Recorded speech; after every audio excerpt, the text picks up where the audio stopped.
कथेचं अनुसंधान फार सुंदर आहे. कथा कुठं चालली, कुठून कुठं चालली याच्यावर ऐकणारे आहेत का वाहनामध्ये? ज्यावेळेस त्या लक्ष्मण वनामध्ये गेलेला आहे आणि लक्ष्मण ज्यावेळेस वनामध्ये गेला आणि फळ आणण्यासाठी गेला होता, फळ बघायला लागला लक्ष्मण. पण एक मोठा आळा होता, पेट होता काळकाचं, आणि त्या काळकाच्याला त्या असणारा शूर्पणखेचा मुलगा आणि तो तप करीत बसलेला होता. त्या ठिकाणीच लक्ष्मण गेले. पण तिथं खड्ग आलं. खड्ग म्हणला आता कुणाच्या हातात जावा? त्या दुष्टाच्या हातात गेल्यावर गेले चांगलं आहे का वाईट काम आहे म्हणले. म्हणून सज्जनाच्या हातात जर गेलं तर सज्जनासारखं काहीतरी घडल. खड्ग विचार करते आणि विचार करून आता कुणाच्या हातात जातंय जरा सावध होऊन ऐका बरं का. झोपी जाऊन ऐकू नका.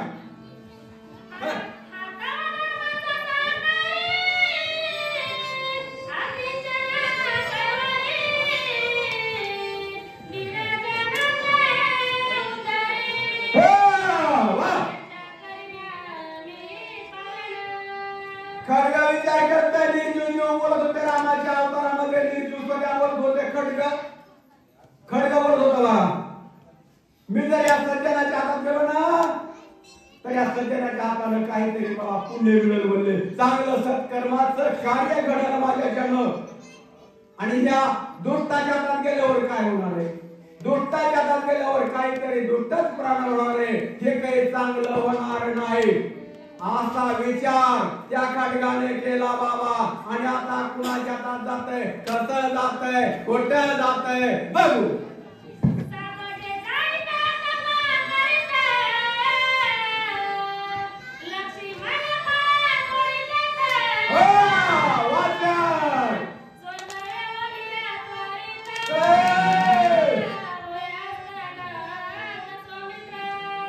त्यावेळेस लक्ष्मण त्या जाळीवर गेले होते आणि जाळीवर येऊन फळं काढत होते.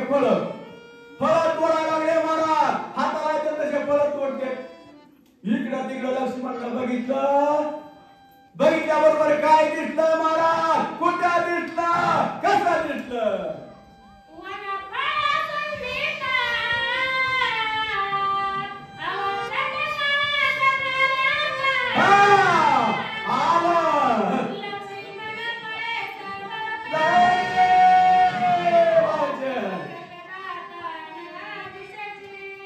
लक्ष्मणाने फळं तोडायचे सुरू आणि इकडं तिकडं बघितलं महाराज.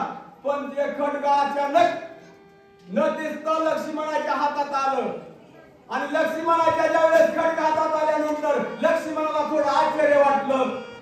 म्हणले कस काय हे खड्ग माझ्या हातात आलं? म्हणून लक्ष्मण थोडा विचार करू लागले.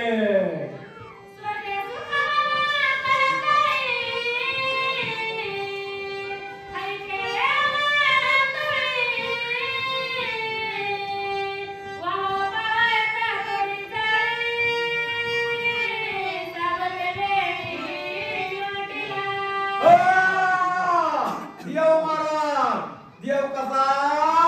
देव डोंगराने वनाने देव फिरलाय. कथा बरोबर सांगणार आहे बरं का, कथेवर जाणार नाही. माझ्यापेक्षा फार हुशार आहेत सांगणारे, वाचणारे, माझ्याहून ज्ञानानं मोठे, मनानं मोठे, धनानं मोठे सर्व आहे. पण देव वनामध्ये फिरला महाराज. देव वनाने फिरला. जे अशा देवाची वर्णन आहे महाराज. आणि देव पशुनी मिळाला. देव पशुनी पाहिला. देव माणसामध्ये नाही आला. देव पक्ष्याने मिळाला. देव पशुनी मिळाला. पण देव माणसामध्ये गावामध्ये देव फिरला नाही. वानराने मिळाला, हातीला मिळाला, मोराला मिळाला, पक्ष्याला मिळाला. सगळ्यांनी देव भेटला. पाशी देवाची अवस्था. आणि त्या अचानक खड्ग लक्ष्मणाच्या हातामध्ये आलं आणि लक्ष्मणाने सांगितलं जरा घर दिसतंय म्हणले. आणि घर दिसतंय ती जाळी ज्या वेळेस खटून तोडायला लक्ष्मण गेले बाबा. आता कुणाचं मुडकं उडतंय, कसं उडतंय, कुठं उडतंय ऐकू बोला.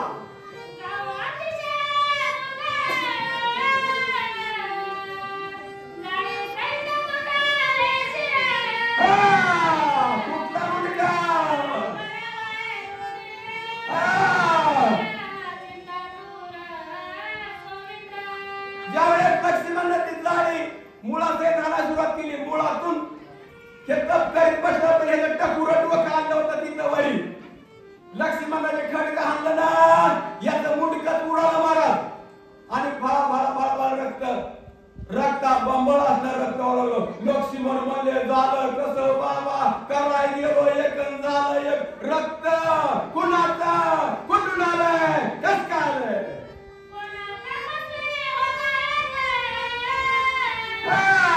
वाच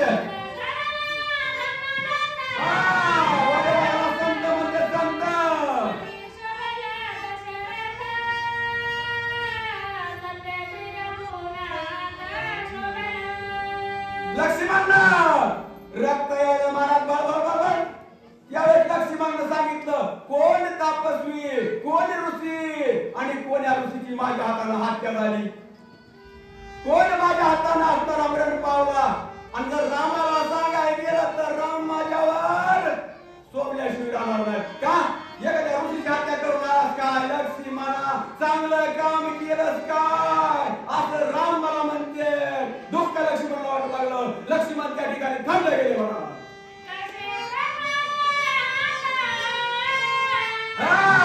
वा माता वा नाता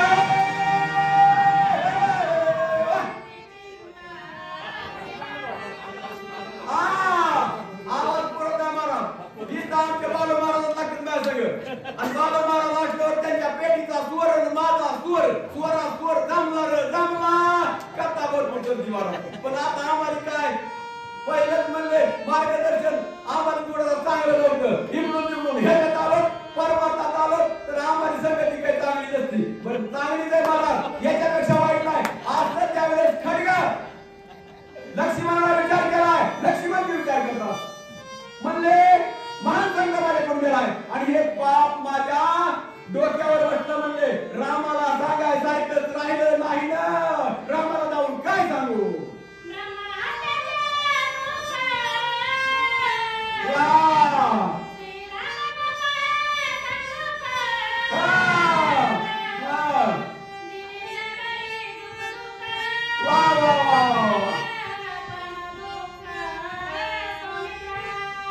लक्ष्मणाची अवस्था आहे महाराज माझ्याकडून एक ऋषीची आत्मा झाली ऋषीची असणारी हत्या झाली आणि जीवाला दुख लागली रामाकडे जावा दुखी जावा काय सांगावा आणि राम माझं कसं खरं म्हणते तुझ्या हाताने एक ऋषी मेला एक तापस्वीची हत्या करून आला हे जर अवस्था तुझ्या ठिकाणी जर घडत असेल की मी रामाला काय सांगू महाराज अशी अवस्था त्या ठिकाणी झाली आहे लक्ष्मण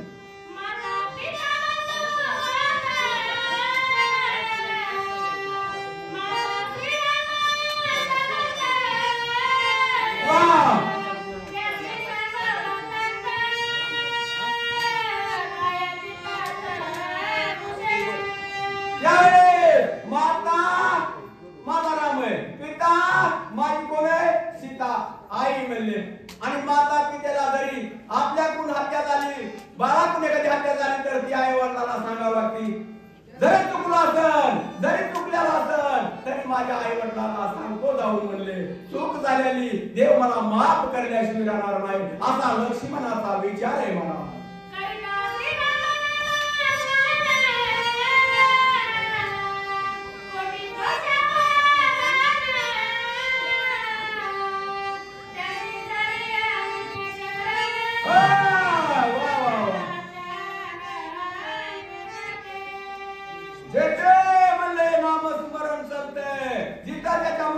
देवाचं नाव निघतंय ना त्याला देव तुझ्या माफ करतोय म्हणले लक्ष्मण म्हणले माझ्या मुखातून एक नामस्मरण आहे आणि माझ्या मुखातून देवाचं नाव निघतंय देव मला माफ केल्याशिवाय राहणार नाही असं लक्ष्मणाचा त्या ठिकाणचा विचार आहे महाराज आणि हे मुलगा कोणाचा होता खाली तरी सांगा ना वगैरे काय गुट घेतलंय का